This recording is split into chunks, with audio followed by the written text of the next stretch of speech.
Welcome back to another episode of the Pencil Pushers Project. If this is your first time listening to our podcast, we primarily discuss music, movies, TV, current events, sports, so on and so forth. I am one half of the Pencil Pushers. I go by the name of Jay, and I am joined by my co-host, friend, brother, Vegan Zay. pizza lover. Oh, you done switched over to, you're not crossover, but you on board with some of the sauce? Yeah, man. That place is bomb. Are there any more good vegan pizza places that you've been to? It's vegan pizza is tough, man. I would say the plant-based pizzerias, the main one. There's True Food Kitchen. It's not a pizza place, but they do serve a pizza on their menu. That's really good. It's oh my God, not spinach or artichoke. They changed it. Oh, they changed it. Butternut squash and something. It's really good. It's really good. But good to see you, brother. How you feeling? I'm good. I already told you I ate an edible yesterday. Yeah, and they gave you the wrong measurements. And I'm pretty sure whatever they told me was a lie. Because I'm still like... False advertisement, brother. I'm sitting here like, Jesus, dude. Everything feels like it's taking forever today. I was at the gym. Felt like it was forever. I walked down the hallway. I felt like I was walking for like miles. You know what's funny? I looked at a video today about withdrawals from marijuana. Like, it's like, you remember how everybody... Why?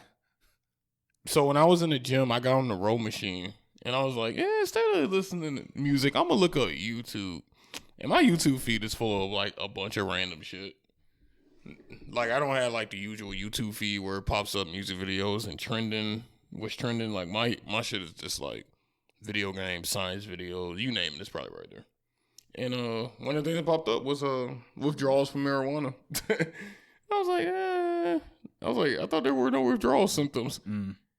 But I guess now that it's legal in some places, they're starting to do more studies, and withdrawal from marijuana is a real thing. Yeah, I mean, but it's not as lasting as alcohol and all that. I think some of the, I don't think it's as severe per se. It's 4 days max. Actually, it's 4 days. It's 4 days max. But they did say something with the neurological thing, and that takes a full 28 days. But how about each day of the first couple days? Something different happens. So, like, on, like, your second day, you're probably going to deal with sleep deprivation. Third day, you're going to deal with, you might have, like, bad short-term memory or something. It's like little things that you wouldn't even notice. But, like, it deals with the withdrawals. It was pretty interesting, actually. And then the fact that I was in a gym, I'm pretty sure still high, didn't make it better.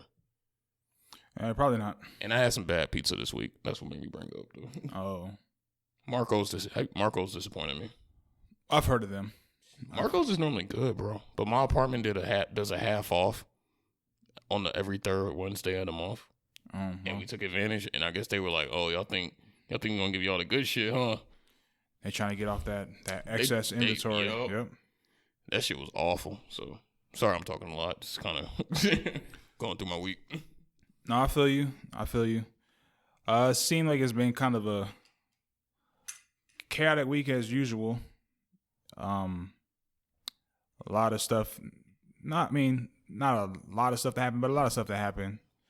And we'll start. Last week we recorded, and I think right as we were finishing, or maybe a few hours before, Black Rob passed away.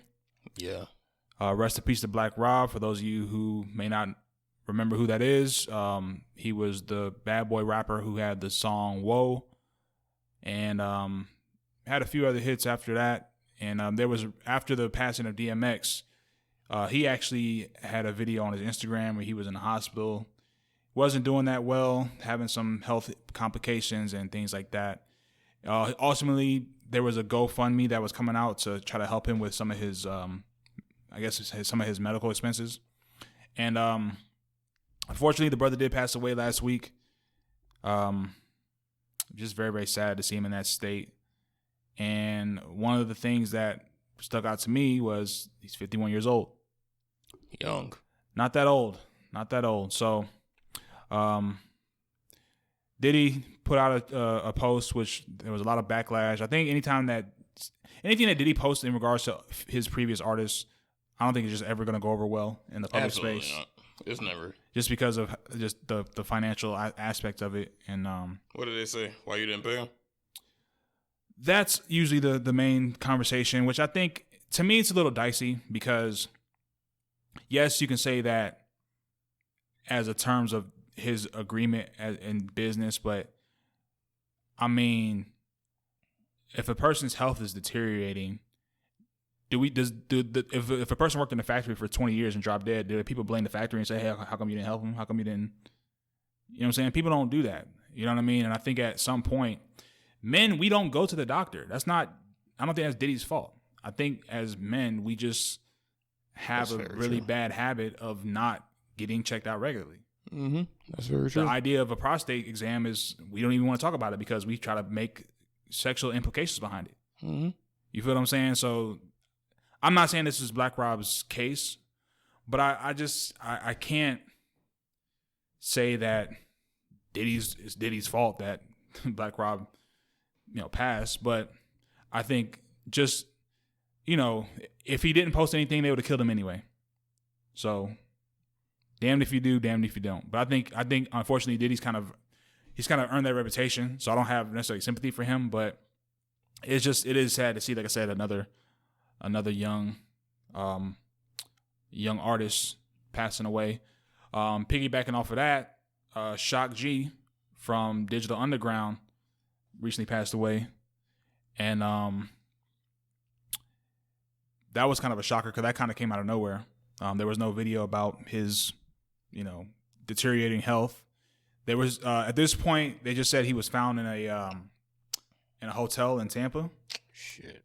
But there's no other details currently. So for those of you who don't know who Shock G is, he was part of the group Digital Underground. They had the Humpty Dance. They had he helped produce I Get Around for Tupac. Also, in a way, introduced Tupac. He was formerly a background dancer with them initially.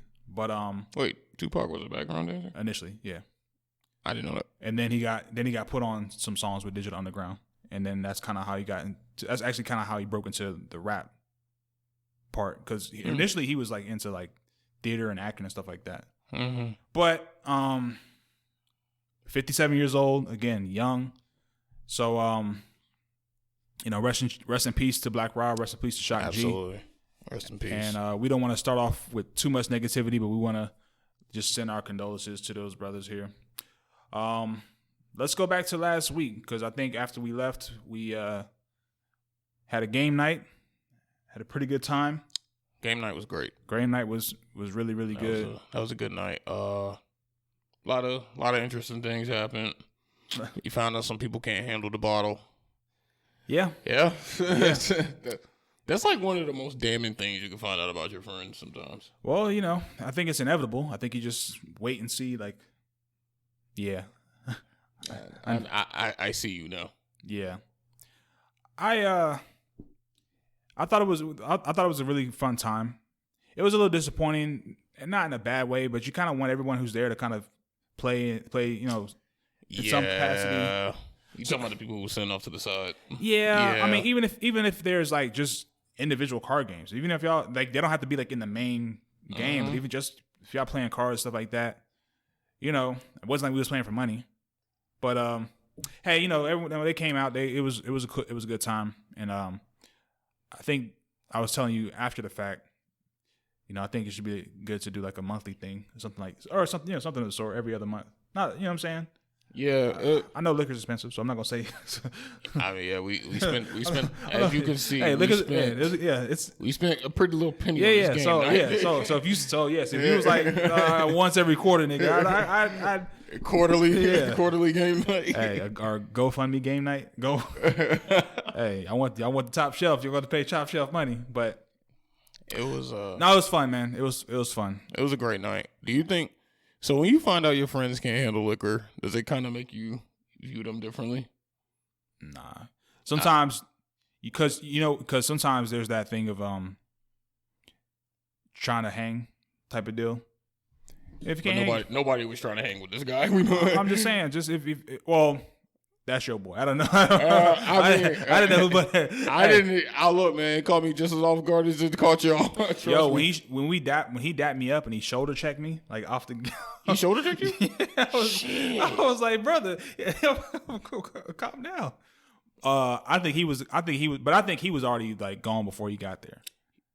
Yeah, we had saw him earlier, and he was drinking. So he was drinking beforehand. Yeah. So but again, that was like a one-off. I think the majority of people who were there were okay. They were pretty straight. But I think in a lot of cases, like I said, that was just a anomaly. He wiping off the table with a bag or something. He wasn't even using a towel. Like he spilled his drink and he was wiping it off with like a bag or something. And I was like, yo, I told you what happened with him and Jamel, didn't I? No. What? I didn't tell you about that? No. That was that night? Yeah. When Jamel walked in? Oh, this is when he walked. Oh, no, I didn't. When he first walked in, he said, "I'm security." Oh. And he asked him for his ID. Oh, and I realized how big Jamel's chest really was. I didn't know. Yo, you know something funny? I did not realize how big Jamel was until that moment. Because he was like, hold up. he had to roll them shoulders back. It looked like a robot transformed when I saw Jamel's shoulders roll. Oh my God. Yeah, that was yeah, I'll tell you about that when we get off mic, but yeah, it wasn't looking too good. Nah, but aside from that one situation it was a little awkward because we're trying to play and we're playing Cards Against Humanity. Yeah, and he's like kind of in his own little space. I'm like, all right, brother, you got to get yourself together, man. But no, aside from that, it was cool. Taboo went well. Some people are trying to cheat and bend the rules, but shit, man, people gotta stop doing that. Nah, but it's cool. It was good. It was good to set up the initial. That's like I said. I set up the boundaries out the gates. That way we know, because niggas are nigga game up in a heartbeat trying to change the rules. But I think it was good, man. So I was glad nobody argued about the rules. That would actually surprise me. It was actually more calmer than I expected. Well, because the problem is people wait until they start playing, then they want to argue the rules. You set them out in the front, and then whatever the rules are in the front, you hash them out. Because like when I was saying about like how you can't just skip. Yeah. Like, why you can't do that? Like, yeah, because you'll be skipping forever. Like you gotta stand in it. You know what I'm saying? And then the idea of giving another team a point, I said, yeah, that's the penalty. Like you gotta play it. That was actually, but I feel like that actually caused people to. Because it caused that hesitation with people. I like that. Because that you can't with Taboo, you have to like play the game. So if you're that's what makes it funny. So if you're just gonna skip words, there has to be a price that you pay for that. Yep. You know what I'm saying? So, it causes you gotta get creative. You gotta think. A lot of times you gotta think outside the box, and that's part of what makes the game. So, but yeah, establishing ground rules in the front alleviates all that. So you can say, man, I hate these rules, but hey, they are what they are. Did you have any highlights of the night? I just thought the headphone game was kind of funny. Yeah, because no one was funny. It was just funny because it was like people were like right on the cusp of like the phrase, and then they veer off to the left. Yeah. It was like, he was right there. But I don't think I got one thing right during the headphone. Yeah. I think I missed every. I was like, I don't. This game is hard. Yeah, so I just thought that was funny, just because. Other than that, I thought Jenga was funny. Jenga was good. Jenga, yeah. Jenga, that what's funny? I felt like that Jenga game was way more tense than people expected. Well, because once we got to the shits, once I got to the side, I was like, it's just the way you set up like the pieces and everything, as far as like picking the pieces in the beginning. Because everyone wants to play this. Cause in the beginning, everyone kind of played this safe, and then you start getting into those more dangerous pieces and stuff like that. I like that people actually went for the dangerous pieces. Like they didn't, because everybody could go going for the easy ones, and everybody was like, No, I said no. Let's make it a game. Let's make this shit a game. Let's make it a game. Oh, I can't remember your girl name. Not Sawita, but the girl who Oh, Deary. Yeah. So she had one where she that was pretty funny. She was struggling with a piece and then she just yanked it out. Yeah, that was cold. That was a good one. That was cold. Everybody at the table was sitting there like, I didn't think she was gonna get it. I thought she was done for. So I was impressed. But no, man, just overall it was it was cool, man. It was just a good time. And I think like I said, man, it's just, especially like I said, with everything that's going on in the world and shit like that right now, just having a good time and being able to relax and not being no mess is just cool. So, but yeah, man, there's always things you can do at home, people. Never forget that. Exactly. Shit, let's we've been talking about it before, so let's just get into it. Falcon and Winter Soldier. So it's 6 episodes in. Season wrapped up. In the books. So, in totality, what did you think of the series? It had a rocky start. But the last 3 episodes kind of rectified everything. The villain, I already told you, I didn't really enjoy the villain. Like, I think Disney wanted us to get so behind her and kept saying, yo, the cause in my life is terrible. And after a while, I just felt like, it was kind of a weak villain, man. I didn't really like it. I enjoyed the arc of Zemo. I thought that was a good one. That was a good arc. The U.S. agent arc, where the fact that they had the fake cap and then he got stripped. Then he kind of went rogue. But I kind of wish they would have left him rogue, because now it seems like they're trying to turn him into like a good guy for a shady organization, I guess. But not saying he might, like you said, he might end up becoming a anti-hero, which is very possible. But I kind of would have preferred it more if he would have stayed on like sort of the evil path. Like, we talked about that scene where he had to choose between a bus and chasing Carly. And he chose the bus. And the part of me was like, shit, I kind of wish he would have chased Carly and just let that bus fall. Because then it would have been like, you know what I'm saying? I felt like that was an easy cop-out. Well, I think that's going to be a theme, though. Because that second of him contemplating between making choices. And it kind of, even when he was the previous episode before he was getting ready to fight Sam and Bucky, he had that moment where he was like, his head was just kind of in a different space, and then he kind of just locks in. So I think that's going to be, assuming that they go forward with his character, who I think Wyatt Russell, he killed it. He did amazing with. The acting in that show was really good. Like, for a damn Disney Marvel show, the acting was superb.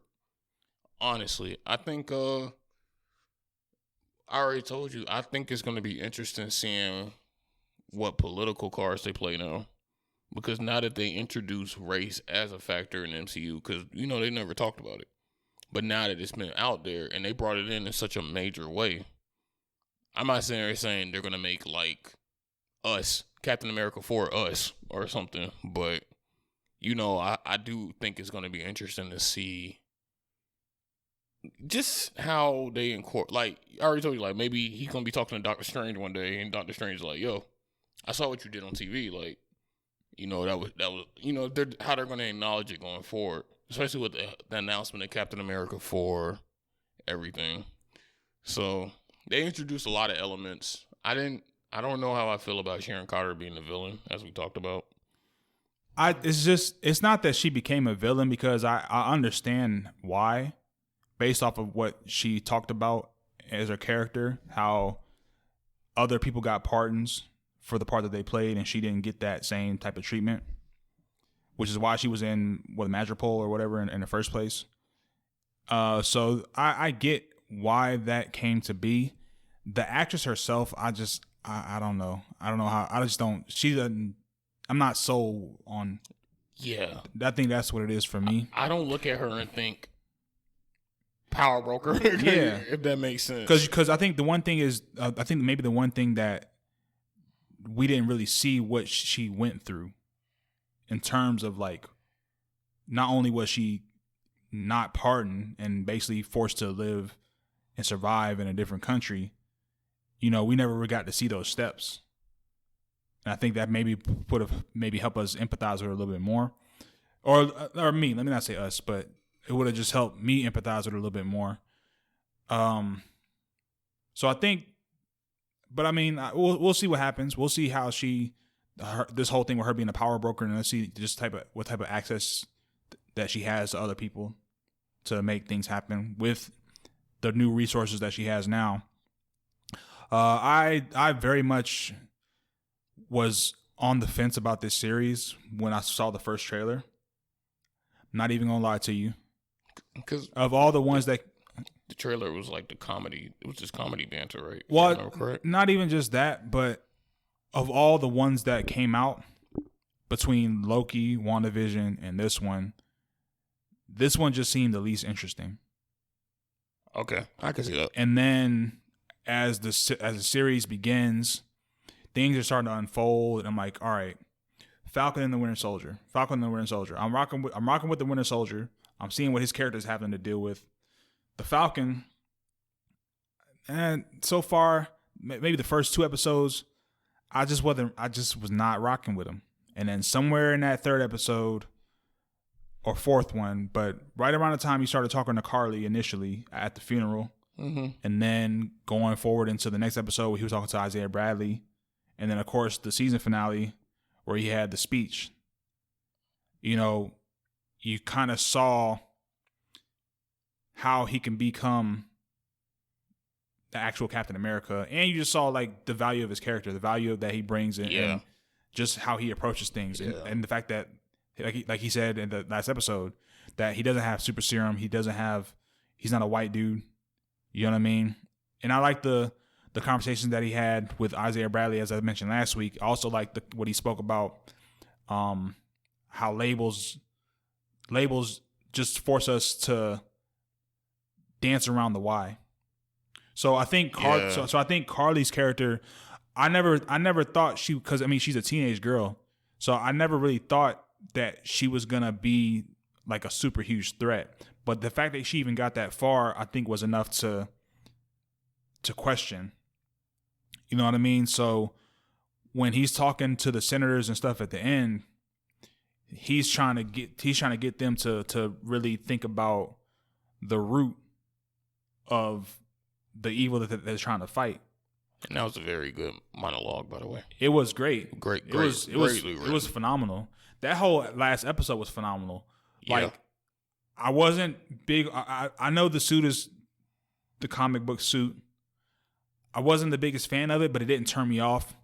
I loved seeing the wings in the shield incorporated in his fighting, in some of the action scenes, and man, that one scene where he threw the shield through the helicopter door to knock the doors out and then fly the guy out and have the lady. That shit was hard, boy. That was cold. That was so hard. That whole thing was cold. That looked like a Russo brothers moment. I was like, the Russo brothers must have did this one. Yeah. So it was crazy. It was a very it was awesome. It was very awesome just to see. And like I said, even the wings seemed like they functioned slightly different. Like I told you, like initially you just kind of seen them like they were out to the side or they would be like just kind of down. But he had certain scenes where they were kind of going up and just, he went underwater for a short period of time, and it was just very cool to see. Like I said, his style of combat with the shield now. Yeah, and it got really highlighted during the battle between him and George St. Pierre. That's when I saw. I was like, okay, I like this. So I really thought that this series turned out to be honest with you, I wouldn't mind binging it now that it's all now that they're all there, now that all the episodes are there, I wouldn't mind just going back and just watching it straight through. I feel like the first 3 episodes were so slow, so when the weekly release schedule didn't help it. But now that they're all out, I think it's a good binge. But the weekly thing I don't think the weekly thing really worked for the show. Yeah, I agree. And the only like you said, The only thing I wonder is what they're not. I mean, I say the only thing, but I wonder how they're gonna end up doing John Walker's character, U.S. agent. So, and I also wonder like how they're gonna. I really just want to know how they're gonna start incorporating these shows with the movies, because I feel like now that they've fleshed out these characters, I'm like, shit, how is this really gonna impact the movies now? I'm really curious to see how it's gonna do it. Even WandaVision, like. But I did have one thing I didn't like about the show also. What's that? I felt like they kind of sidelined Bucky. Well, so it's funny you say that. I've felt for the longest time that they've kind of nerfed Bucky in terms of his physical ability. Mm-hmm. But I think that where they made up for it was just the type of his emotional, emotional journey in terms of him trying to make peace, him trying to make amends in his mind for what he's been doing. Like he felt like in the fifth episode where Anthony Mackie was talking to him, he was saying that, hey, you're doing this stuff to avenge people, but you gotta go to these people. You gotta go and tell them, you know what I mean? Tell them that you're sorry. And at the end of the first episode, at the end of the last episode, you see him go to the dude's house to tell him about his son. Mm-hmm. You know what I mean? And I think that was the beginning of him to really cleanse himself of just some of the horrors that he's been dealing with. The other thing that I think about is with him and Zemo, that scene with him and Zemo before he turned him over to the Dora Milaje. Bucky could have very well killed him. Yeah. Not even just on some Winter Soldier shit, just like, you know what I'm saying? You ruined my life type shit. Yeah. And he didn't. And I think Zemo, in a lot of ways, respected that. I felt, in the sense of like, you remember how like I don't know if it was like the second episode, but they had him going to therapy. I feel like they kind of sidelined it. I feel like the therapy sessions could have been like, they could have been good filler scenes. Oh, well. At least to me, I felt like they kind of sidelined him and gave Falcon all the shine. But I felt like the balance kind of got thrown off. Even with the scene with him in Wakanda, remember the beginning? Like, they had a couple moments where I kind of wish they would have fleshed out on him a bit more. But, I guess it kind of felt like a missed opportunity to me. Even the conversation, like you brought up the conversation with when he apologized to the guy. I feel like that could have been a bit longer. Because, they had, only because they gave Falcon the Isaiah Bradley scene where they talked, which was a phenomenal scene. And that lasted like 6 minutes. And I'm like, now you got Bucky like, yo, I killed your son. And I feel like that should have been like the Isaiah Bradley talk scene. Mm. That's what I mean. Like, I feel like I got you. Because you could see the reaction of the dad. Yeah, because that's major. Like, yo, I'm like, you got him, and I feel like that was kind of wasted. I feel like that was a missed opportunity. What if he was like, I knew, I knew, bitch. But I'm saying, that's a good point. This is like, I felt like Bucky was kind of wasted as a character, but I feel like they've always kind of wasted him, even in the movies. Yeah. So in this series, not as much, but I do think, like I said, I think they dumbed him down a lot in Civil War and in Endgame. Yeah. So because the way they had him in the Winter Soldier. Yeah. He was like shit. Yeah, he was a different breed. He was a different breed. So, So yeah. But no, all in all, I thought it was a series that I had questions about, I had doubts about, but now in its full 6-episode culmination, I gotta say I enjoyed it a lot more than WandaVision, and I like WandaVision. Really? A lot, yeah. For me, it turned around. It turned because I'm gonna tell you why. For me, I don't necessarily like when they use racial components just for the cop out and for the sake of. I really like how they handled it. Yeah, I agree. I agree. I really like how they addressed the issue, like because in the beginning, you gotta remember he gave his shield up, and that was the whole crux of the whole thing, was him giving up the shield. And as you start to go through the why, at some point hey, we gotta talk about this thing, man. You gotta talk about you gotta talk about the fact that Black Captain America, how that's gonna sit in the eyes of America. You feel what I'm saying? And like I said, the Isaiah Bradley scene, his conversation, and the Isaiah Bradley dude, I will say, killed it. I very much liked his character. Even at the end, when he was like, all right, nigga, you ain't Malcolm. You ain't no Malcolm, but you all right. You know what I mean? So, and I just really think that, and even beyond that, just like I said, just hearing that speech, it wasn't just about the race element, but he just talked about people who have power, which is some of the same stuff Steve was about. People abusing power and people how they, you think that you think that y'all don't have the same type of power that she does, but y'all just gonna sit in the room with each other and make decisions that no one else had the say in, and then expect us to, you feel what I'm saying? So he's very much like Steve and like he mentioned in the speech.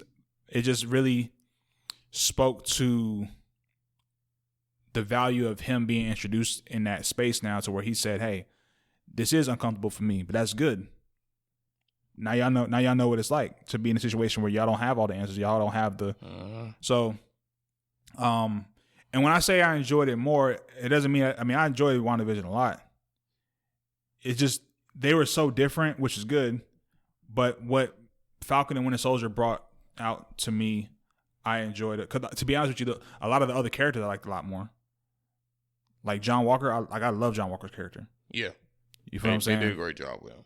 And when they brought in the Dora Milaje for those few episodes, I liked them when they was in it too. When they gave Captain America, when they gave John Walker to work, okay, when they gave all the niggas to work, I liked all that shit. But nah, man, it was a very great series. Looking forward to Loki, and I think that's coming out in June. I thought it came out like this month in May. I thought it came out in May. Could be. I mean, maybe. I thought it was like beginning of June. It could be June. I don't know. I thought it was May. I could be wrong. But yeah. Well, so 1 out of 10. Oh, for this series, let's say 8.5. That's higher than what I was going to give it. Well, because it started a little slow. It started a little slow for me. And like I said, the jokey one-liners in the beginning, I just was. Yeah, that was a big issue we both had. It was just a lot. It wasn't even like it was a few here and there. It was just something where you think, damn, bro, like, all right, we get it. You're funny, and y'all in a shootout. Like, what the fuck? Yeah. So, what was it? What score you got it with? 6.5. Oh, yo, you didn't like it that much? No, I did. I enjoyed it. It was just, I feel like that rocky start was just too rocky. Oh, so that's okay. It was too rocky, and then, like I said, it was more so about the missed opportunities with me. Like, I feel like they hit such a stride that me personally, I would have thought, I just kind of wish they would have explored Bucky a bit more. And, I kind of wish they kind of got rid of the Dora Milaje. I kind of wanted to see them, like, for one more episode. It was just little things that I nitpick, but I give it a 6, mainly because of the rocky start. But I am very excited to see the implications of the show in the movie, for sure. That's what I can't wait for these Marvel movies to come back now. After WandaVision, all of it, I can't wait. So, yeah. So, do you know if does Loki take place during this thing? Did they say like if it takes place before all this shit, or? Well, this is the Loki that had the Tesseract, so I don't know what. Oh, so they're going all the way back to like Avengers. Yeah, so whatever year that was, where the first Avengers. Yeah. So it's in that. So this is almost like a different Loki from the Loki that was in front of Thanos who got killed. So he. So yeah. So this is basically that alternate timeline, I guess you would say. I kind of been staying off the internet when it comes to Loki. Well, so. but this is the Loki that stole the Tesseract. Okay, that's gonna be interesting. That's a pretty interesting concept, actually. Yeah. So I'm interested to see how they're gonna go about that as well. Like I told you, there was a scene where he was wearing a shirt that said, or a suit that said Variant. Yeah. To kind of establish that it's a different. At least in my opinion, that's what that was kind of a clue to. Yeah, I know they said like the change in letters in the logo means something too. Yeah, so I'll be interested to see how they play that out. So I do expect humor in that, though. I do expect it to be laughing. Oh yeah, it has to be. Yeah, so I hope they bring we gonna get to the end of this show, but I hope the Rock guy appears. Taika Waititi character. Yeah. I hope he just has like a scene. I just need one scene with him. Yeah, maybe. I think but I'm looking forward to it. Let's go ahead and get into Invincible. Episode 7, titled We Need to Talk. So, quick synopsis. Mark is coming back from the university trip. Him and Amber fell out after the trip. He tries to make amends by revealing his identity, to which she responds, "Who cares, nigga?" Basically. I saw you getting your ass beat. I know who you all are. those times. I know you can't fight, nigga. Yeah. It's cool. Yeah, I knew. The second I seen a superhero getting beat up, I said, yeah, just like Mark. I knew it was you. He seeks out Adam Eve for some advice, for some whatever. All the while, a lot more pressing matters that are at play here.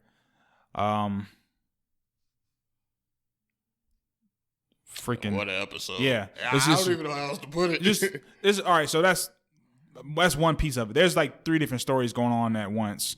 They done found out Omni-Man murked these motherfuckers. Yep. Yeah. So now at this point, man, what an episode! It was, bro. I'm beginning to end. What an episode! I was floored. What an episode, man. So Cecil pretty much already knew, but he's trying to keep things under wraps. He's got the young Guardians on standby for Omni-Man. They're not really sure why. The clones done work with the robot to make a young boy clone of Ralph, which the robot uses as a body. We found out that the clones also dug up the Immortal, which is one of the Guardians. I like that they're giving the clones they're shine. Playing more of a role than I expected. Yeah, so they're giving them some shine, and they revive the Immortal with the intent to use some collar to control his mind, but they say that the robot had messed up with the schematics. Yeah. So the collar didn't work. The Immortal wakes up, shouting Omni-Man, wanting to smoke. Finds Omni-Man, gives him a nice little, gives him one round. Omni-Man kills him again. Not to mention Cecil with the teleportation. Yeah, so that whole last 20 minutes was just boom, boom, boom, boom. So now at this point, the fight between the Immortal and Omni-Man was captured on video, and the news was there. So now the news basically got to witness Omni-Man killing the Immortal guy again. Mm-hmm. So that's how the episode ends. Mark sees that. He's like, "Dad, what's going on?" His dad says, "Hey, son, we got to talk. We got to talk." Boy, oh boy. A lot of shit happening. Isn't it crazy where this show started and where we are? Well, after the first episode, it's like, damn. It's only going to get worse from here. But did you expect it to get as crazy as it got? No, I didn't. I don't think anyone saw that shit unless you read the comics, of course. But, well, yeah, and I've purposely tried to avoid videos and such that are giving information, because some of these guys who have read the comics, they try to tie stuff in, and I kind of just like not being in the know, at least until the season is over with, and then I'll do some exploring. Because this does have me intrigued about looking into the comics. Because yeah, me too. This is a pretty freaking It's a very good, like I said, for what it makes up for in the animation, which again, that's not my favorite. The stories is just top notch. They're just so interesting. Usually there's like a main story and there's like several other stories that you don't really care about. But like all these arcs are kind of interesting to me. The robot having feelings for Monster Girl. Mm-hmm. And then stealing the DNA. And then, yeah. So he goes through all that to make a clone of himself, to make a human vessel that he thinks will be suitable for him being with Monster Girl. Black Samson dude gets his powers back. Yeah. I think he's gonna fight Omni-Man next episode. That's my prediction. Shit, I think everybody gonna be fighting Omni-Man. I really feel like they about to do like the gang up. All hands on deck. Everybody gonna. Yeah. So. Oh, and then the fact that Adam Eve found out through his mom. She told him, she filled him in the midst of everything going on. And I don't know, bro. That was a fucking, even, you know what I liked? I liked that the whole last 20 minutes was like some edge of your seat type shit. The whole last, beginning to end, even from the like, even the teleportation thing, that was like really tense. Because you're like, because the way everything Cecil was saying was true. Yeah. And like, that was the thing. And, you know, I love the fact that they're continuing the narratives of all these characters. I don't know, bro. That shit had me speechless. I was speechless at the end of the episode. Yeah. Oh, also the fact they knew. Well, I didn't say they tried to kill him because they knew it wasn't gonna kill him. But the other dude that the other dude that Omni-Man killed in the house. Oh yeah. That was a good little scene. And then he blew the city. And he blew up the town or the little part of the town. And he was like, "Yeah, it's just gonna piss him off." And then they shot the laser at him. He was like, "Yo, we paid $400 million for the most expensive nosebleed." Yeah. So basically, yeah. So we see the helplessness of the other characters in terms of trying to stop Omni-Man. You know, so they release a roided out kaiju to that damn near kills him. Yeah, which is the only thing that they can really even get to help him break a sweat. What an interesting concept. A roided out kaiju. That's what we injected him with steroids, everything you can think of. We put it in him. Yeah, all that shit. That super soldiers, that Marvel shit. We got some of that too. We got some. So, yeah, man. I think this series is. I'm just fascinated to see how Mark is going to respond now to this development, because this is still Marcus' world is basically upside down right now. His girl done dumped him. Now he done found out his dad is a killer. A major killer at that. Yeah, not even just a killer of a guardian. So, and what about the scene where he killed those fucking agents in the house? Remember the last one? He twisted her fucking torso. I was like, what the hell? Very, very graphic. Very, very, yeah. Very ruthless, very graphic. And like I said, this incident with the him killing the Immortal was I think the news caught it. Mm-hmm. So now everyone who's anyone has seen that. Yeah. How is the public going to respond now to any superhero? And now the other element too, one of the things that Cecil mentioned is like, yo, your son is fighting with him, so now we don't know if he's. We don't know whose side he's on, so now we can't stop the kaiju. We can't even stop. Yeah, we can't even trust. So then the mom potentially had to watch the son die, which he almost died too. Yeah. Crazy. But yeah, man, this is a heavy one. That was a heavy one. It's a lot, man. It's just a lot that's going on, and I might watch it again tonight. Shit. The story. They changed the release date though. It was coming out on Thursdays, and they dropped it to Fridays now, which is whatever. But I was on there Thursday looking for it, and I was like, oh, you son. It was coming out on Thursdays. Mm-hmm. I didn't know that. I was waiting on Friday the whole time. Oh no, yeah, it was Thursdays when I was seeing it, and I was waiting for it Thursday because I was watching Snowfall first, and then I turned and watched that. But They knew this episode was too good. That's what happened. Maybe. I mean, if hell, I didn't mind waiting the extra day if that's what they're giving us. So, just to, like I said, the best thing I think that's going for this show is that each of these arcs, for me, are intriguing. They're satisfying arcs. Yeah, absolutely. So they're very interesting. And they're definitely setting things up for a season 2.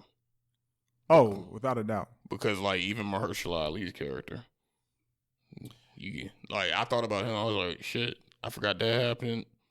They're gonna have to deal with the fallouts of all this stuff, and I think that's what season 2 is going to be about, just dealing with the fallout, consequences. Yep, absolutely. So. Shit, man. I told you I watched the episode. That's all I've been thinking about because it was just so damn good. Like, yeah, it was just a really good episode. Yeah, I think this is right where I think the season finale is next week. It is. That's the last episode. So it puts us right at our cliffhanger going into next week. So you got a prediction? I don't. I don't know what to think about anything. And I'm cool with that. Yeah. So I'm excited. Yeah. So I'm looking forward to it for sure. So we'll see. We'll be back next week to address it, of course. And I just really like how the show has went from the first episode to now. It's just I feel like I'm watching a whole different show now. Well, this is a different type of show in terms of the superhero genre. It's almost like it's turned on its head. Yeah. You know, I mean, you go from having a show like The Boys to a show like this, which is a lot of ways synonymous. But it's also different in its own right, too. Well, no, yeah. It's not a copy of The Boys. I'm just saying, like, even amongst the heroes, there's duplicitous acts and very, very different agendas, hidden agendas. You know, Cecil's kind of like your Nick Fury, if you will. Yeah. In a lot of ways. And but he's like an anti-Nick Fury. Anti-hero Nick Fury. Nick Fury's just all good, but he's... yes and no. But I get what you're saying. But Cecil's with the business. Oh, no, he'll off these niggas. Yeah, he'll off these heroes in a heartbeat. Yeah, Cecil's with the business. So... I think it has something to do with his home planet. Yeah, I agree. All right, man. I could talk about this shit all day, bro. Yeah. Well, that was a great episode. If you haven't watched Invincible, now is the time. Yeah, man. Aside from that, I was gonna bring up the NBA play-in tournament, but we both agreed that's kind of stupid. Yeah. I'm telling you, I feel insulted. Imagine being the team they got in the losers tournament. So, for those of you who are listening, the NBA played around with this last year during the bubble. They're also going to be playing with it this year. They're actually going to be doing a play-in tournament for the 7 to 10 seeds in the Eastern and Western Conference at the end of the season. Basically, this small tournament is going to determine the 7th and 8th seed. But if I'm already 7th and 8th seed, why the fuck am I playing in a tournament to be the 7th and the 8th seed? I'm already there. I did it. What the fuck are you talking about? So I imagine this is like a quick little way to get some ratings up and get some excitement up going into the playoffs. Would you watch it? I'm gonna watch it, but that doesn't mean I think they should have it. Yeah. This is like when they did Thursday night football in the NFL. You remember? It's like they were like, "Yeah, we're adding Thursday night games now." I'm like, "Cause let's just examine this thing, right? So if the playoffs were to start today, we'd be looking at the Heat versus the Wizards, Hornets versus the Pacers. I like LaMelo." Yeah. But he's already in the playoffs. They're the 8th seed. He's already there. Right now, the Pacers and the Wizards are 9th and 10th seeds.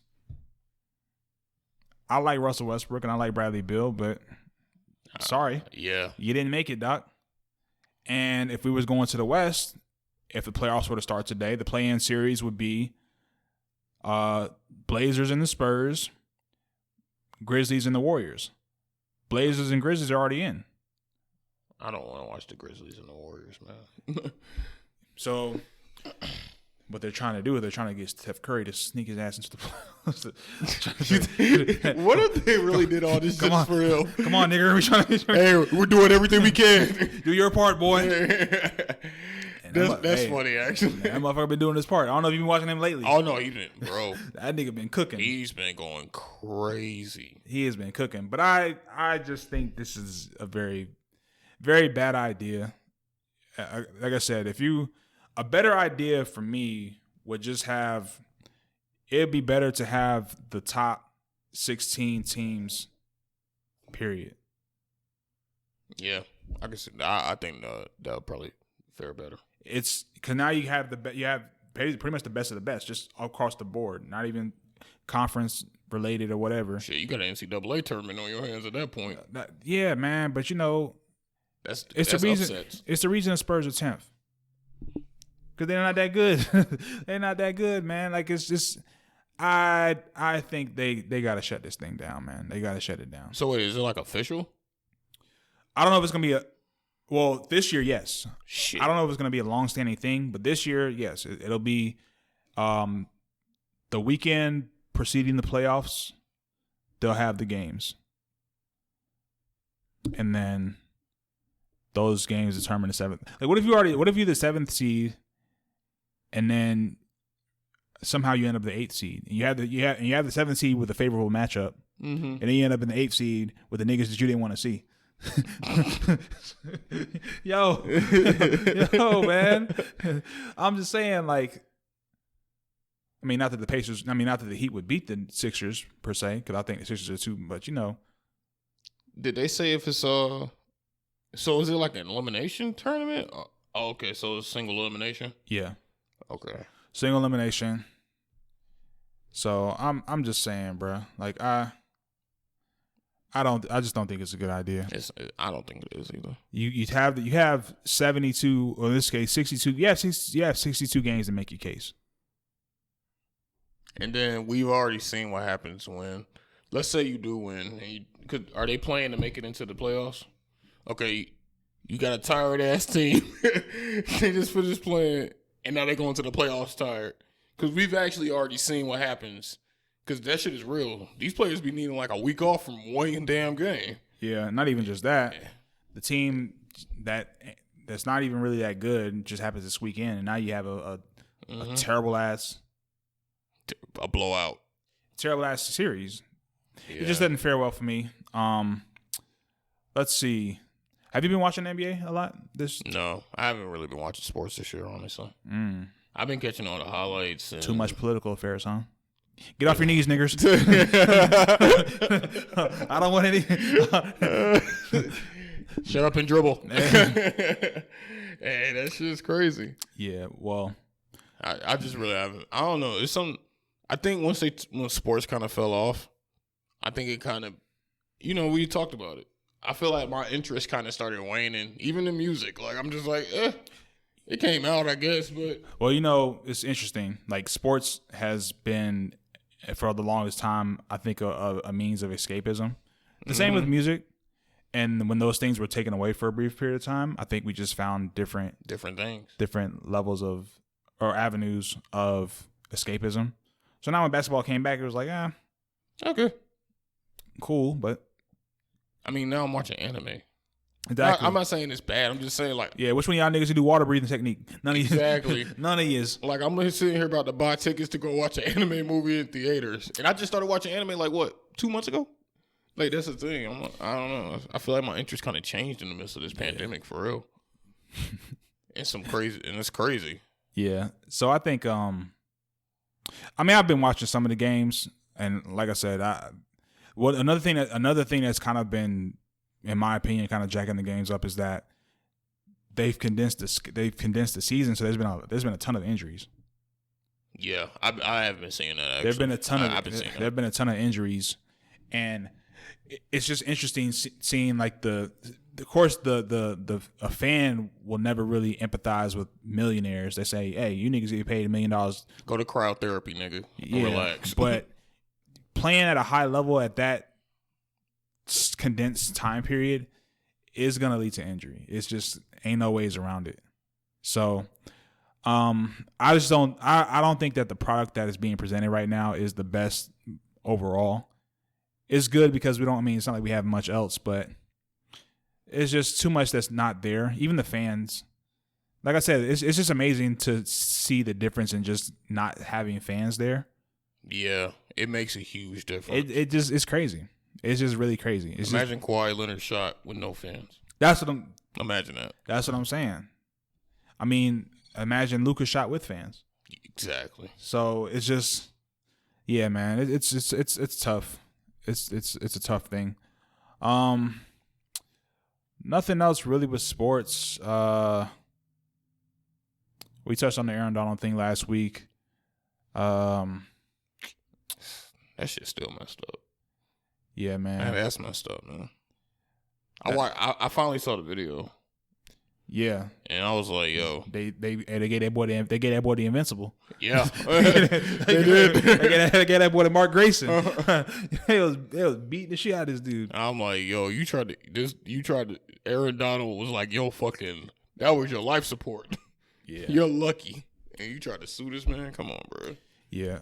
Real quick, I do want to give a shout out to Geno Hayes and prayers for him. He used to play for the Florida State Seminoles, and he played briefly in the NFL with the Jaguars and the Buccaneers. He's in hospice care right now. Shit, wow. He has his liver, and he's only 33 years old, and he's been having liver complications. So I saw that story, and again, the primary thing that stuck out to me was his age. And yeah, so definitely prayers to him and his family. Hopefully he can pull through and I think he's waiting for a transplant. But yeah, he's had liver disease for the past couple of years. So damn. Yeah, man. But we're not gonna stick on that. Shit, what else? Damn, bro. Let's get into this bullshit. All right, so we talked about this earlier.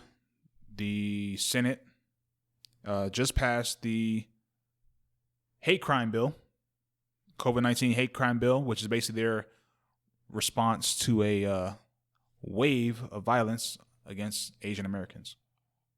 It's pretty fast, right? They just got shot. Yeah. They just got, hey man, yo, this yeah. they just got shot. Hey, y'all just yeah. It's pretty fast, right? Not trying to be like. So let me be clear. I'm not for any type of hate against any group of people. I'm not opposed to this bill. I'm not opposed to it. I think that, anything like that this should kind of be the standard. I think the reason that it came to my attention is that we've heard a lot of pushback in terms of the black community about how politicians can't make laws for a specific group of people. Yeah. And within 7 to 10 business days, there's a bill. 7 to 10 business days. there's a bill that's been passed. Basically, this is just several incidents, and it kind of is connected somewhat with when the coronavirus first kind of started taking legs, and there was a lot of emphasis made towards Asian individuals. Of course, the Wuhan virus and things of that nature. Jeremy Lin had talked about being called coronavirus on the court. Wait, this is not funny. It ain't funny, but which NBA player you think said it though? If you had to destroy any NBA player, a few. Marcus Smart, J.R. Smith. He playing? Oh yeah, did they play? Probably not. All right, go ahead. Marcus Smart, probably Patrick Beverly. I don't know, but this was a 94-1 vote. That's insane. 94-1. These niggas don't want to even do gun control, and they do this. I mean, if we're talking about hate crimes and yeah, a lot of black folks have a lot of questions. Hey man, it's time. Let's go to Sierra Leone, bro. Come on, man. A lot of questions. That's a lot of questions. That's all. Come on. That's all. We don't have to beat this to the ground. Like I said, I'm not even opposed to the bill, but I think what I got out of it is that they can't make a law for a specific group of people. So they can't do it. This is a thing that So we can do. You ever call in to customer service and somebody tell you that you can't do something, and then you call back and then, you can do it. Yeah. So, shit. Apparently, I think black folks should be. No, we deserve to be mad. No. I'm not saying they shouldn't be mad, but I'm saying they should also be glad. Because so now you can make some laws. Yeah. So because according to this bill that was expedited to the Department of Justice within 3 weeks. Come on, man. That's 3 weeks. That's not that long. So the legislation introduced by Senator Mazi Hirano in Hawaii would direct. Wait. Hold on. This was introduced by Hawaii. Well, that's part of the group. Asian Americans, Pacific Islanders. That's part of the group. Would direct the Department of Justice to expedite the review of hate crimes related to COVID-19 that were reported to law enforcement agencies to help them establish ways to report such incidents online and perform public outreach. This bill will also direct the Attorney General and the Department of Health and Human Resources to issue best practices guidance on how to mitigate racially discriminatory language in describing the pandemic. So you can't even talk about it for. Wow. This ain't even the shooting shit. This is just talking. Man. They passed a whole bill for these niggas talking. But nigger. Wow. Come on. That's crazy, actually. But nigger can't be a hate crime. We got white folks on camera saying nigger. That's insane. Prove that that's racism. I'm kind of mind blown right now, for real. I'm not sure why. I'm going back to Africa. I'm going. But that's crazy though. So that means that, because I'm not trying to minimize what happened. I'm not either. But that's the fact that they passed a bill this quick. Like, and you remember I told you early. You told me out. Like, if it was just the House of Representatives, I wouldn't care. But that shit made it through. That means this shit is like ratified. Y'all ratified this thing, no hesitation. That's insane. When we gonna? You said it earlier though, but like you said, the world has been dealing with so much that now we kind of have to put Joe Biden's feet to the fire at this point. Because even things as little, people think they forgot, like even the student debt shit. Like, come on, man. I don't have I'm blessed to not have student debt, but at the same time, it's like, yo, what are you doing? I think that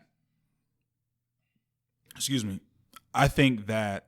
just very very interesting is the stance that I take is that, like I said, less than a month after the shooting here in Atlanta and several other instances around the country. And again, this is not me saying that Asian Americans, their discrimination is not valid. Their prejudice against them is not valid, because I do think that it is. I do think that there's a lot of that happens, because as a black person, I can relate to it when it happens to me as a black person. Yeah. So I know that it happens to Asian Americans. What I think that a lot of us in the black community, this is why I understand why people are not that big into politics, is not because we don't it's because in a lot of ways we feel like, damn, when it came time to vote, it was black this, black that. Yeah. If you don't vote for me, you ain't black. Well, write a bill for me, nigga. Write a bill. So, that's it was black this, black that, and all, it was out and about. It wasn't no get the Asian vote.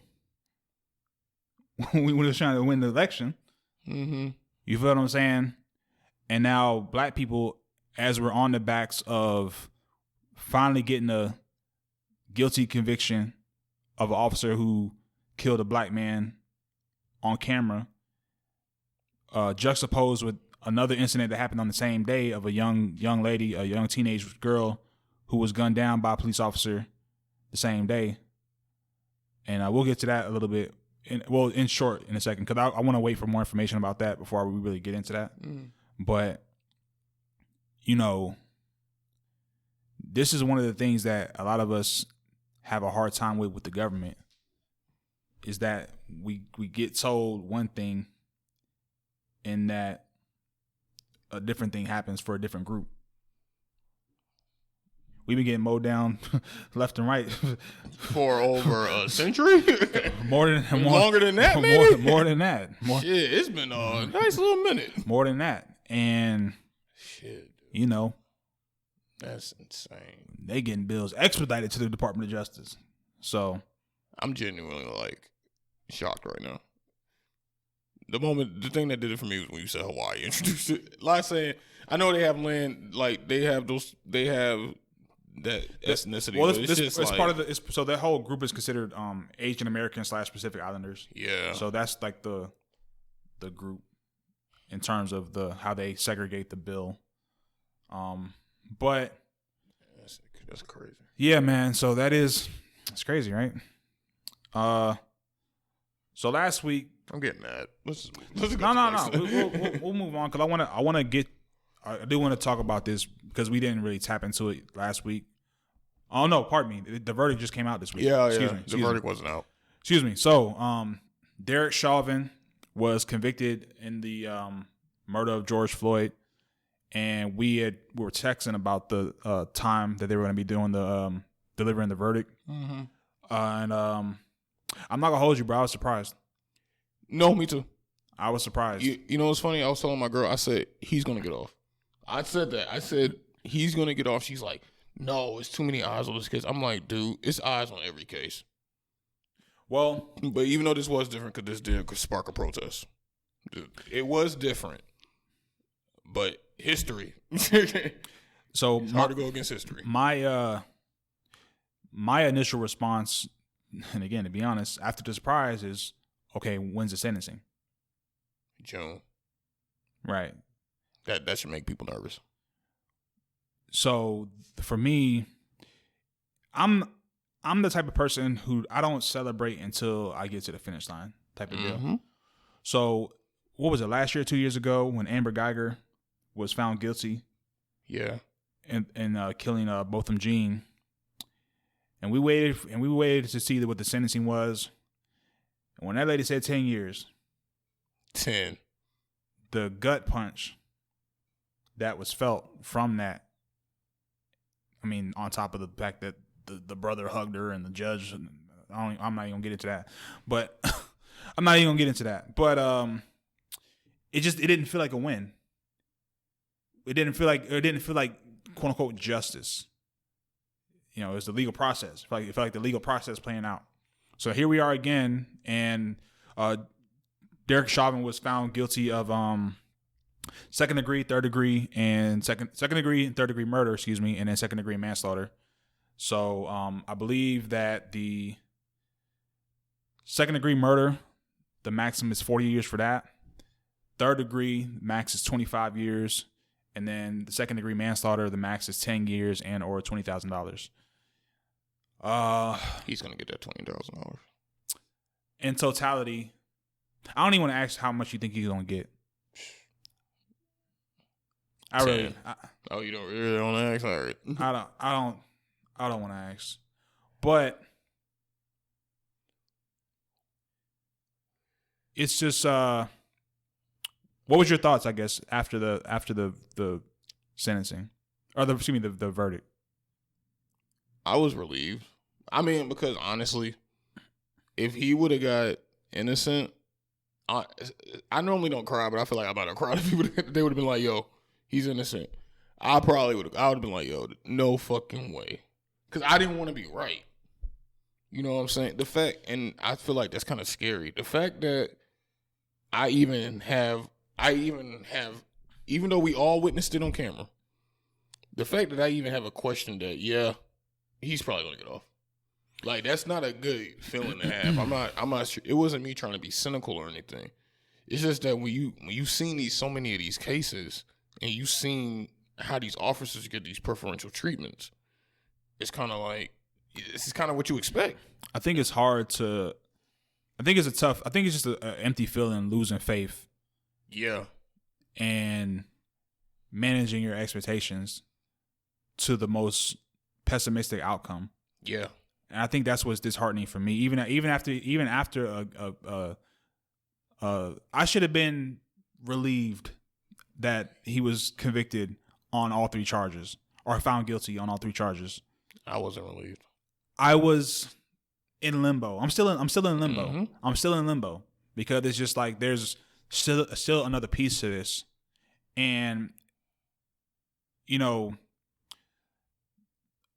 the other thing that happened in that situation, in that same day, there was an incident in Ohio with a young teenage girl, Ma'Khia Bryant, who was shot down by a police officer.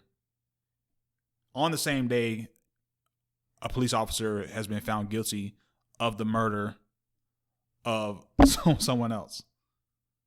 So those things happening in the same time frame, I guess you would say, it kind of makes it very hard to feel at some point things are getting better. Especially with this innocent being in mid-June. Like that within itself should tell you, yeah, there were some strings pulled. Yeah. Like, because if you really, they would have said, nah, the sentencing is in 2 weeks. Then I would have been like, oh, they really trying to get this dude out of here. Because yeah, well, the thing is, I guess I will say just one thing that they did say. He is in jail though, because they didn't give him any bail. Yeah, but he requested no bail, I think. Oh, did he? Yeah, he requested that because I think he thinks that as soon as they get in them streets, it's over with. Well, yeah, I mean, I feel like if he in themselves, he does probably have a better. I think he does. Better chance of, because they gonna keep him somewhere where they can't do nothing to him. Oh yeah. So, man, I don't know. I feel kind of crazy, the fact that, what's funny about the whole sentence, about when they announced the verdict, I heard people in my apartment come out and like yell, yeah, that motherfucker was guilty. And it's like, it's like what you said. There's still one more step. What if they sentence him and they come out and they be like, we gave him 3 years. Then what? And that's why when they announced it, because my girl was like, you don't seem too happy about it. I'm like, because I know, this is a small little thing. And everybody keeps saying justice was served. And I'm like, not yet. Like, a verdict was given. Go ahead. No, I just was going to say, it's kind of like anyone who's ever been in a toxic relationship, whether it be physically abusive, verbally abusive with somebody, romantically I'm speaking about. Mm-hmm. And, every now and again, they do something nice for you. Yeah. How happy are you to really be with that? And we are dealing with a constant shooting and killing of black people by law enforcement. And the killing is one thing, but the back end of it is the outcome of the officer, where there's no real punishment. Mm-hmm. That's usually the blow that's the hardest to endure. So when we finally see something where it appears that, and this is to me, for me, kind of the same feeling as the Botham Jean situation. Yeah. Where once the sentencing was made, I was just sitting there like, what the fuck? Yeah. It was almost the same as hearing like a not guilty. It was so real. It felt the same as hearing a not guilty. And in my brain, I initially was like, damn, you might as well should have just freed her then. You should have just, even though I know 10 years is 10 years, which will probably be less, but you know, it still shows just the glaring difference that certain people get in those situations. Had it been you or me on that trial, we wouldn't have got a hug from nobody. We wouldn't have got no Bible from nobody. We wouldn't have got no. That shit made me so mad. Kumbaya for nobody. Boy, I remember that. That made me so angry. So that was the thing for me, man. It just was like, right when you got to the finish line, it was like 10 years. Like, what the He's like, you just want to give up. You just want to be like, so. And I think one of the issues with it is the fact that I feel like, I was waiting for somebody on the media to say, I was waiting on somebody to be like, yo, we still got to deal with the sentencing. I went from CNN to Fox to NBC because they pretty much had all the black people talking. And now all of them kept saying, justice was served, victory was this. I'm like, no, like, tell somebody for the love of God, just say, yo, we still got to do the sentencing. But no one brought it up. And I was like, this is my issue with the sensationalism of media. This is why I'm glad you said that, because this is what happens to us a lot. And that's why I said what I said when I said the same time that was going on with the verdict. It was like, we've watched the NCAA tournament. Mm-hmm. You see a team that scores to tie the game or take the lead, and they're hyped. And it's like 10 seconds. It's like I'll use the Gonzaga game, for example. Mm-hmm. UCLA is down 2. They score to tie the game with like 4 seconds left. They bench is hyped. We got a shot. We you know what I'm saying? Just got to get a stop. We in overtime. Gonzaga comes down the court, drains a 3. In a matter of 4 seconds, their emotions go from here to here. Yep. And that's what it's like a lot of times for seeing what we see in the media and on television, is we see a moment of rejoicing. I've seen people saying they was in tears hearing those, and I could, I didn't cry, but I can understand people who did. Yeah, I can understand, what that's like. Just for me, I guess I'm so far beyond that in terms of, you could say jaded, you could say cynical, you can say, I just don't have that the faith in the system that we're in. I just don't have any in it. So when a lot of times people will get upset with me, like just friends and people that I know, because I always talk about preventative measures. Because as much as I don't like to deal with law enforcement and cops and things of that nature, I always feel like the best way to avoid it is to try to prevent it from happening in the first place. Now, that's easier said than done, absolutely. The man was in a store with a bill. If it was a fake bill, it should have just been a fine, or just it shouldn't have came to all that. Yeah. But it came to all that. You know what I mean? The Ma'Khia Bryant situation, I want to kind of wait on that because there's a bunch that I'm hearing about it. But at the end of the day, that should have went a different way. That girl shouldn't have been shot. It should have been able to be a different outcome. But for me, from what we know right now, I don't particularly hold the cop as the sole end-all, be-all responsible party in that situation. Yeah, I think there's other factors that the foster parents and just that whole environment. That girl was doomed long before them cops got there. It was a unique situation.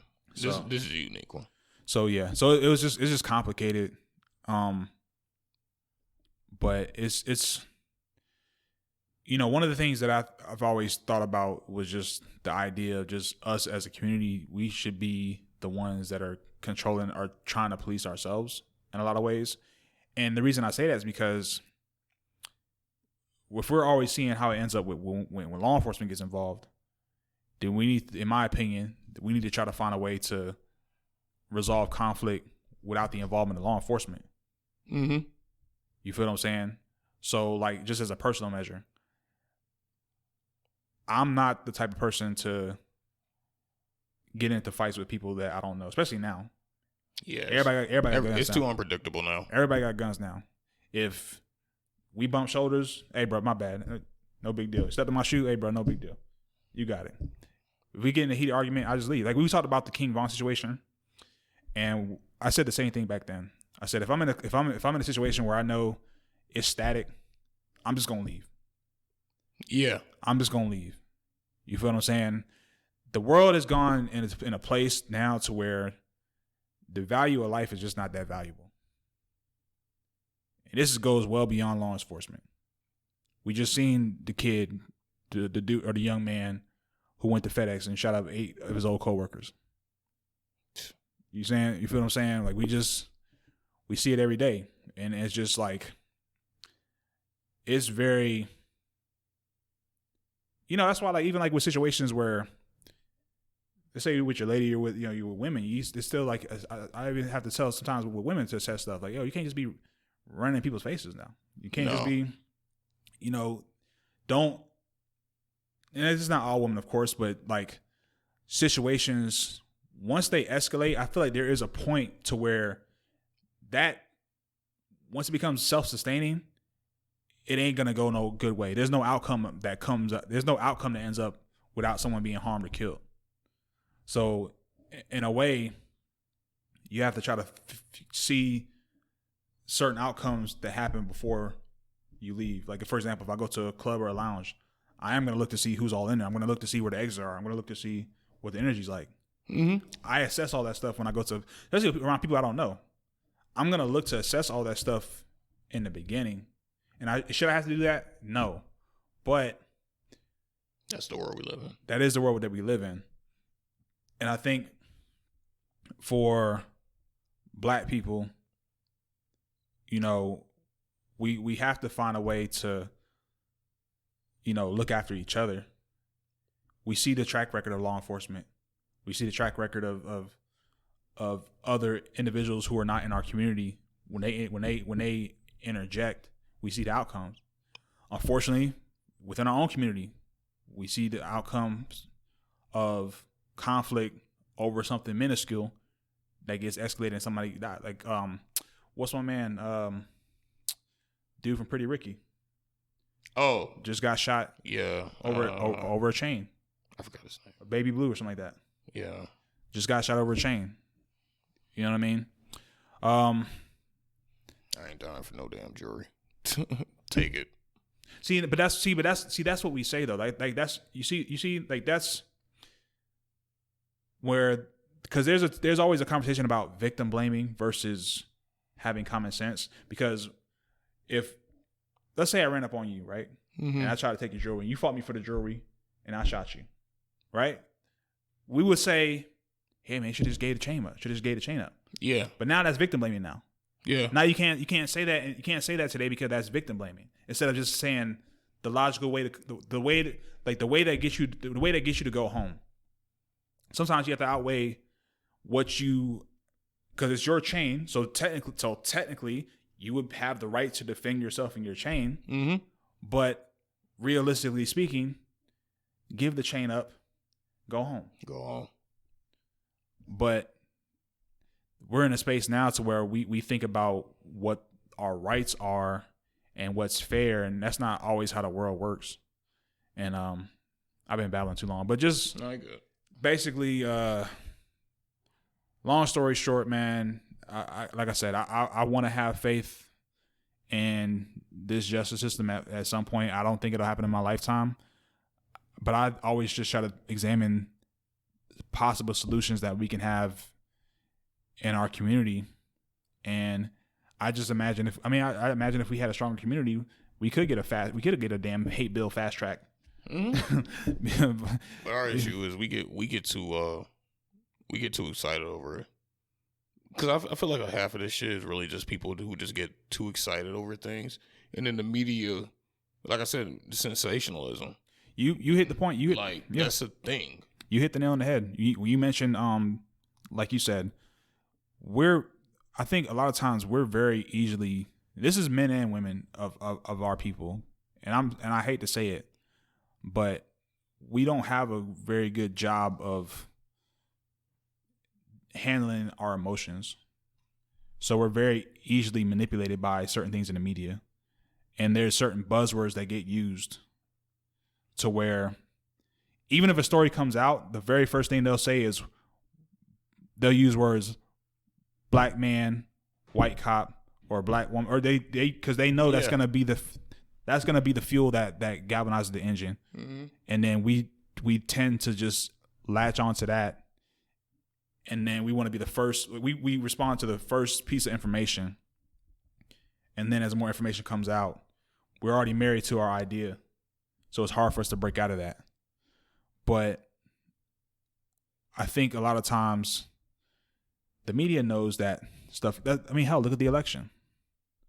You know, they knew how to get us riled up. They knew, and it just was basically now we're in a situation now where, hey, we voted for a guy, and I'm trying to rid myself of the foot on the neck expression just because of the George Floyd situation, even though it's knee to the neck. But I'm trying to stop saying. I am trying to stop saying that. But essentially, what I'm saying is that we have to do a better job of holding them accountable. That as well. Oh, okay, go ahead. No, that is true. We did because we came together to vote, and it's whether it's the guy that we wanted or didn't want, fuck it, we voted for him. Mm-hmm. So at this point, there should be a feet to the fire of saying, "Yo, bro, like, what's really going on? Where you know what I'm saying? What do you have in store for the people who voted for you? The people who, you know what I mean? Since you're able to expedite bills for a specific group of people, it's good to know. Yeah. Thanks for that. We didn't. Now that we know, you know, it's just that's it, man. Say what you want about Trump. That nigga did everything he said he was gonna do, and then some. Not saying it was like pop. I'm saying everything all that crazy shit he was saying for his campaign, he followed through on it. Like, yeah, it's true, whether you wanted him to or not. And you know, Joe Biden with the student debt thing, like, if you're not gonna support what you said, don't come out and say you're not gonna support what you said, because now you just look like a fucking idiot. And yeah, man, that's kind of where I am with him. I don't know, man. I know it's still early. It's still early. We don't know what he's gonna do, but it should be uncomfortable for him. Yeah, it should be uncomfortable for him. He's too comfortable, and I think that's where I'm getting at. So, I don't have too much else, man. Anything else you want to bring up, or you know, just you coming down off your? Yeah, I'm starting to come down. All right, good. Actually, I'm really happy. I'm starting to come down. I just, even though I might get another one later, but I'm gonna do. I got homework doing shit, so I don't know. Anyway, yeah, man, it's been a wild week. It's been a boring week with a lot of interesting results. Yeah. I think I'm gonna check out Mortal Kombat.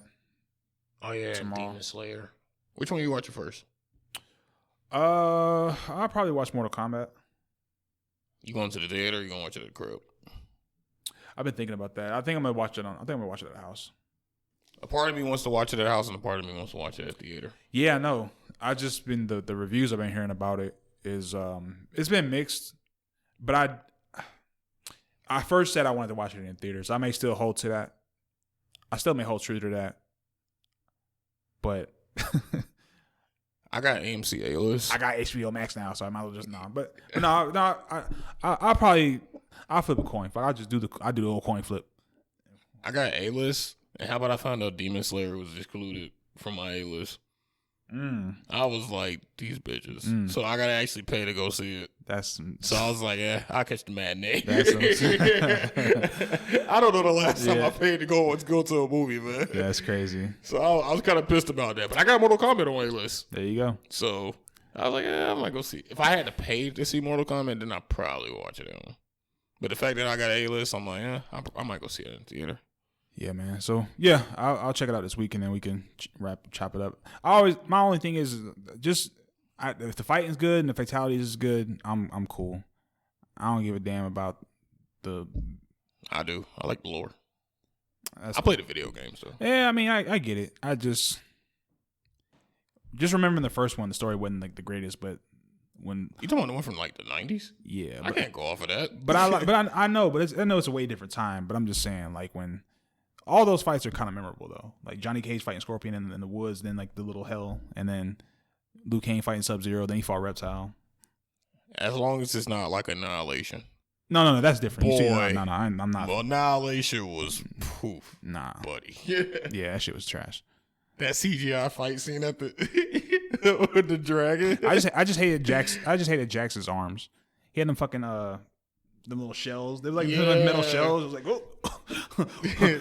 oh, I'm not a super soldier. I don't have blue eyes. Like, nigga, yo, put the arms back on and get the. Bruh, that shit. Annihilation was like a joke. Yeah, I went back and looked at it. I was like, this movie had to be like, somebody must have lost a bet. It was like, fine, I'll make the shit, I guess. Oh my god, bro. That movie was trash. God awful. No, man, I'm gonna try to have a better week as far as just the energy, man. Like I said, it's been draining in a lot of ways for a lot of different reasons, and yeah. So I'm gonna try to just find a space and kind of get that back, get that positivity back, and have a chill week, man. So, all right, we about an hour 30, so we can go ahead and wrap this thing on up. Yeah. Oh Lord. Okay. Yeah, all right, take it easy. I'm sorry. All right, ladies and gentlemen. No, I get it. We finna get you out of here. All right, ladies and gentlemen, we appreciate you guys for tuning in to this episode. Episode 51. Did I say that? No. All right. Well, now they know. 51. Episode. We kind of jumped right into it this episode. It's cool. Thank you all for listening. If you check out the description, we have timestamps for the subjects that we talked about today. And if you also check the description, links to our social medias, please give us a follow. Also on this particular video, if you're watching on YouTube, like, comment, share, and subscribe. And that is all I got. You guys be safe. Anything you want to say?